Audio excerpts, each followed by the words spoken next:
Capítulo 3 O caminho da verdade. Quando o cavaleiro acordou, Merlin estava sentado silenciosamente ao seu lado. Desculpe por ter agido de maneira tão pouco gentil, disse o cavaleiro. Minha barba ficou toda encharcada. Ele acrescentou desgostoso. Não precisa se desculpar, disse Merlin. Você acaba de dar o primeiro passo para sair dessa armadura. O que você quer dizer? Você verá, replicou o mago. Em seguida levantou-se. Está na hora de você partir. Isso deixou o cavaleiro perturbado. Ele estava gostando da vida na floresta com Merlin e os animais. Além disso, parecia não ter nenhum lugar para ir. Juliette e Christophe, aparentemente, não queriam que ele voltasse para casa. É verdade que poderia retomar as atividades de cavaleiro e participar de algumas cruzadas. Ele tinha uma boa reputação e havia diversos soberanos que ficariam felizes em tê-lo do seu lado. Mas lutar parecia não ter mais propósito algum. Merlin lembrou o cavaleiro de seu novo propósito, livrar-se da armadura. Por que me importar? Perguntou o cavaleiro morosamente. Para Juliette e Christophe não faz diferença se eu tirar ou não esta armadura. Pense em você mesmo, sugeriu Merlin. Ter ficado preso em todo esse aço lhe causou um monte de problemas, e sua situação só irá piorar com o passar do tempo. Você pode até vir a morrer de algo como uma pneumonia decorrente de uma barba encharcada. Acho que minha armadura se tornou um estorvo, replicou o cavaleiro. Estou cansado de arrastá-la de um lado para o outro e não aguento mais comer purê de comida. Por falar nisso, não consigo nem coçar minhas costas quando tenho vontade. E faz quanto tempo desde que você sentiu pela última vez o calor de um beijo, a fragrância de uma flor, ou ouviu o som de uma melodia bonita sem que essa armadura se interpusesse no caminho? Nem me lembro, resmungou o cavaleiro tristemente. Você está certo, Merlin. Tenho de retirar esta armadura para mim mesmo. Você não pode continuar a viver e a pensar como fazia no passado, continuou Merlin. Essa é a principal razão por que você ficou encarcerado nessa prisão de aço. Mas como conseguirei mudar tudo isso? Perguntou o cavaleiro inquieto. Não é tão difícil como pode parecer. Merlin explicou, conduzindo o cavaleiro até uma trilha. Este foi o caminho que você percorreu para chegar a esta floresta. Não percorri nenhum caminho, disse o cavaleiro. Estive perdido durante meses. É comum as pessoas não terem consciência do caminho que estão seguindo, replicou Merlin. Você quer dizer que este caminho estava aqui, mas eu não consegui vê-lo? Sim, e você pode voltar por ele, se quiser. Mas ele conduz à desonestidade, à ganância, ao ódio, ciúme, medo e ignorância. Você está dizendo que eu sou todas essas coisas? O cavaleiro perguntou indignado. Às vezes você é alguma delas, Merlin admitiu sossegadamente. O mago então apontou para outra trilha. Ela era mais estreita que a primeira e bastante íngreme. Parece uma subida de tanto, observou o cavaleiro. Merlin concordou com a cabeça. Este, ele disse, é o caminho da verdade. Ele torna-se mais íngreme à medida que se aproxima do cume de uma montanha que fica lá longe. O cavaleiro olhou para aquela trilha escarpada, sem entusiasmo. Não sei se vale a pena. O que vou ganhar quando atingir o topo? É o que você vai perder, Merlin explicou. A armadura. O cavaleiro ponderou sobre isso. Se retornasse pelo caminho que tinha percorrido antes, não havia esperança de remover a armadura, e ele provavelmente morreria de solidão e fadiga. Parecia que a única maneira de se livrar da armadura era seguir pelo caminho da verdade. Mas assim, ele poderia morrer, tentando escalar aquela encosta tão íngreme. O cavaleiro olhou para o difícil caminho à frente, depois olhou para o aço que cobria seu corpo. Está bem, ele disse resignado. Tentarei o caminho da verdade. Merlin gostou. A decisão de seguir por uma trilha desconhecida com essa armadura pesada, atravancando o seu caminho, requer muita coragem, destacou o mago. O cavaleiro sabia que era melhor começar imediatamente, ou poderia mudar de ideia. Vou pegar o meu fiel cavalo, ele disse. Oh, não, disse Merlin balançando a cabeça. Há trechos no caminho que são estreitos demais para um cavalo passar. Você terá de ir a pé. Perplexo, o cavaleiro se estatelou sobre uma pedra. Acho que prefiro morrer com a barba encharcada, ele disse, com sua coragem esvanecendo rapidamente. Você não viajará sozinho, Merlin lhe disse. Esquilo o acompanhará. O que você espera que eu faça? Que monte nas costas do esquilo? Perguntou o cavaleiro, temendo o pensamento de fazer aquela árdua viagem com um animal de fala esperta.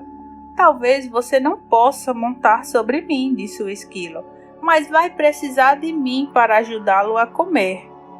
Quem mais vai mastigar nozes para você e empurrá-las através da viseira? Rebeca, que ouvira a conversa de uma árvore próxima, sobrevoou o cavaleiro e pousou no seu ombro. Também vou com você. Já estive no topo da montanha e sei o caminho, ela disse. A disposição dos dois animais em ajudar conferiu ao cavaleiro a coragem de que ele necessitava. Bem, não é incrível? Ele disse a si mesmo. Um dos cavaleiros de elite do reino, precisando ser encorajado por um esquilo e um pássaro. Ele fez um esforço para ficar em pé, sinalizando a Merlin que estava pronto para começar sua viagem, enquanto caminhavam em direção à trilha. O mago pegou uma estranha chave dourada que estava em seu pescoço e entregou-a ao cavaleiro. Esta chave abrirá as portas dos 3 castelos que bloquearão seu caminho. Eu sei, gritou o cavaleiro impulsivamente. Haverá uma princesa em cada castelo, e eu matarei o dragão que a mantém cativa e a salvarei. Basta, interrompeu Merlin. Não haverá princesa em nenhum destes castelos. Mesmo se houvesse, você não tem a menor condição de resgatar quem quer que seja. Você tem de aprender a se salvar primeiro. Repreendido dessa forma, o cavaleiro calou-se e Merlin continuou. O primeiro castelo chama-se Silêncio, o segundo, Conhecimento, e o terceiro, Vontade e Ousadia. Depois de entrar neles, você encontrará a saída, somente depois de ter aprendido o que está lá para você aprender. Do ponto de vista do cavaleiro, isso não parecia ter graça alguma comparada com o salvamento de princesas. Além disso, no momento, visitas a castelos realmente não o atraíam muito. Por que não posso simplesmente contornar os castelos? Ele perguntou amuado. Se fizer isso, você se extraviará do caminho e com certeza se perderá. O único meio de chegar ao topo da montanha é atravessando esses castelos, Merlin disse com firmeza. O cavaleiro suspirou profundamente, enquanto mantinha o olhar fixo na trilha estreita e íngreme à sua frente. Ela desaparecia entre altas árvores que se destacavam contra um agrupamento de nuvens baixas. Pressentiu que essa jornada seria muito mais difícil do que uma cruzada. Merlin sabia o que o cavaleiro estava pensando. Sim, ele concordou.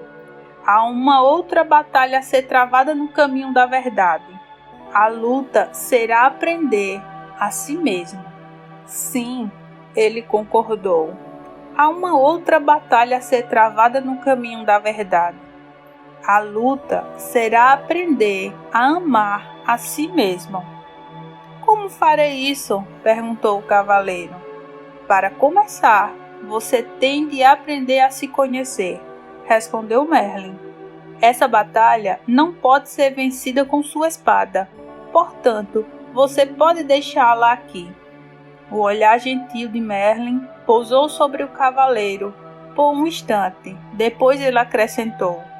Se você encontrar algo com que não consiga lidar, basta me chamar que eu irei.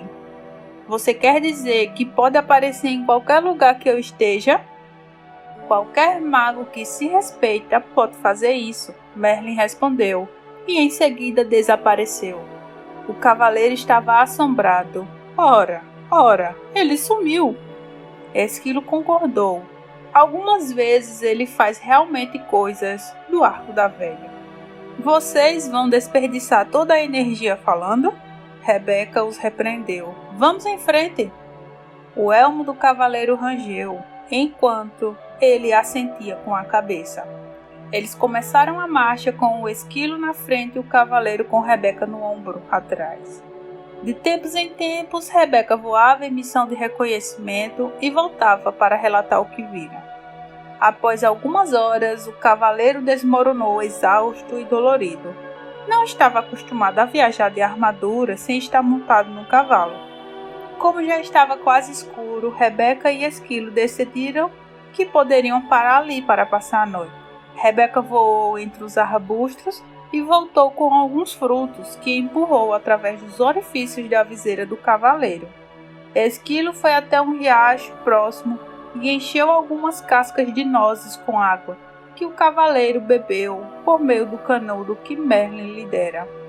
Cansado demais para permanecer acordado e esperar as nozes que Esquilo ainda preparava, o cavaleiro adormeceu. Ele foi acordado na manhã seguinte pelo brilho do sol nos seus olhos. Desacostumado com o clarão, ele semicerrou os olhos.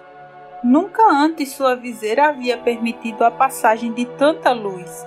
Tentava compreender esse fenômeno quando percebeu que Rebeca e Esquilo olhavam para ele, tagarelando e murmurando excitados. Empurrando o corpo até uma posição sentada, subitamente se deu conta de que conseguia ver mais do que no dia anterior e podia sentir o frescor do ar de encontro ao seu rosto.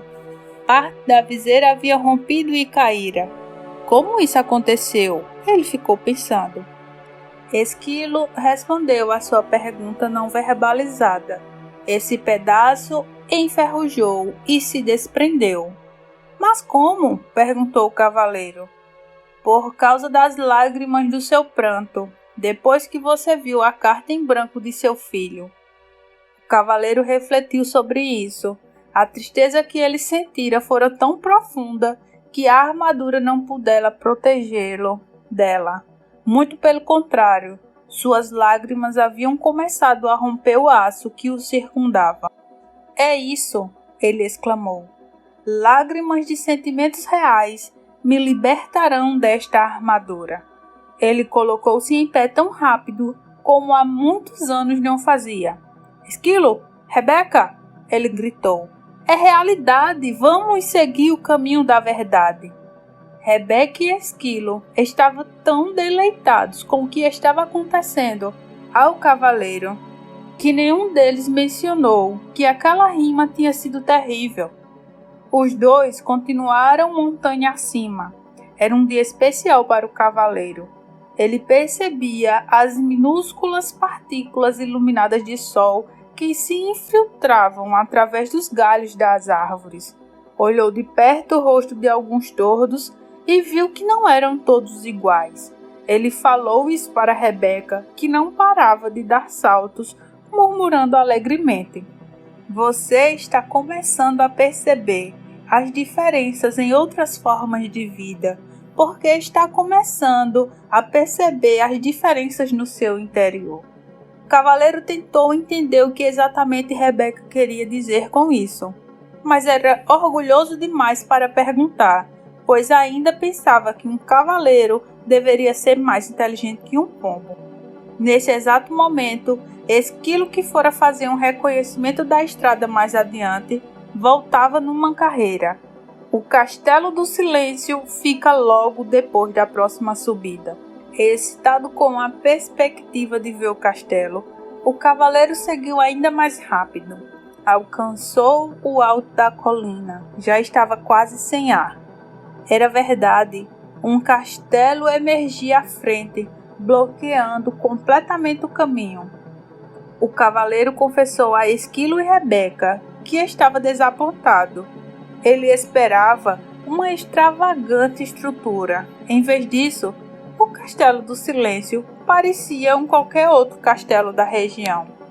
Rebeca riu e disse: quando você aprender a aceitar, em vez de ter expectativas, seus desapontamentos serão menores. O cavaleiro assinou com a cabeça, sinalizando que concordava com a sabedoria contida nestas palavras. Passei a maior parte da minha vida sofrendo desapontamentos. Lembro-me de estar deitado no berço, pensando que era o bebê mais bonito do mundo. Então, a minha governanta olhou para mim e disse: eu tinha um rosto que somente uma mãe poderia amar. Acabei desapontado comigo por ser feio, ao invés de bonito, e desapontado com a governanta por ela ser tão rude. Se tivesse aceitado verdadeiramente que era bonito, o que ela disse não teria tido importância. Você não ficaria desapontado, Esquilo explicou. Isso fazia sentido para o cavaleiro. Estou começando a achar que os animais são mais inteligentes do que os homens. O fato de poder dizer isso faz de você um ser tão inteligente quanto nós, Esquilo explicou. Não acho que isso tenha a ver com ser inteligente, disse Rebeca. Os animais aceitam e os seres humanos têm expectativas. Você nunca ouvirá um coelho dizer: espero que o sol apareça de manhã para eu poder ir até o lago brincar. Se o sol não aparecer, isso não estragará o dia do coelho. Ele simplesmente é feliz sendo um coelho. O cavaleiro refletiu sobre isso. Ele não conseguia se lembrar de muitas pessoas que eram felizes simplesmente sendo pessoas. Logo, chegaram à porta de um imenso castelo. O cavaleiro tirou a chave dourada do pescoço e encaixou-a na fechadura. Enquanto abriu a porta, Rebeca sussurrou: nós não vamos entrar com você. O cavaleiro, que estava aprendendo a amar e a confiar nos dois animais, ficou mais uma vez desapontado, já que eles não iriam acompanhá-lo. Ele quase mencionou isso, mas se conteve a tempo. Novamente estava tendo expectativas. Os animais sabiam que o cavaleiro hesitava em entrar no castelo. Podemos levá-lo até a porta, disse Esquilo, mas você tem de entrar sozinho. Quando Rebeca saiu voando, ela bradou para incentivá-lo: nós o encontraremos do outro lado.